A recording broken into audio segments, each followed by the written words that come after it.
Bonjour chers amis. La question du jour nous est posée par Livio Pomme. Et cette bouille me dit vaguement quelque chose. Salut, ex, entre parenthèses, prof. Oui, je m'en souviens de ce stage, t'inquiète, je m'en souviens de ce stage d'août 2023. C'est quoi le moment dans ta carrière de comédien où tu as été le plus fier de ton travail? Ça, c'est une excellente question parce que j'ai pas de réponse à proprement parler sur le métier de comédien. Je dirais sur le métier d'artiste. Oui, il y a eu des pics de fierté. Là où je suis le plus fier en règle générale, c'est quand ça touche à la mise en scène. Mais il faut se dire un truc, c'est que je ne présenterai jamais aux spectateurs un truc qui, moi, m'emmerderait en tant que spectateur, justement. Et donc, je suis toujours fier de ce que je montre, avec quand même deux spectacles majeurs ou fondateurs pour moi. En 2006, Skelly le Rutilant, qui est une adaptation d'un roman de David Rimbaud, qui s'appelait Skelly, et dont j'ai fait l'adaptation théâtrale. Déjà, je suis très très fier d'avoir été publié, déjà pour commencer.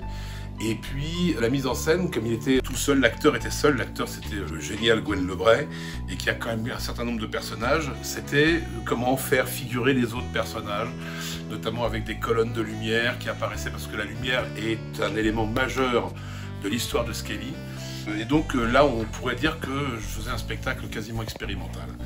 À l'issue de ce spectacle-là, il y a quelqu'un de la commune de Ferney qui l'a vu et qui s'est dit que j'étais le client idéal pour monter une pièce inédite de Voltaire, puisqu'en 2007, il y a eu des quantités d'archives de et autour de Voltaire qui ont été retrouvées, et notamment des comédies, parce que très curieusement, le théâtre de Voltaire, Voltaire était un auteur très prolixe en théâtre au XVIIIe, et très curieusement, on avait retenu que 5 pièces, et parmi les plus emmerdantes.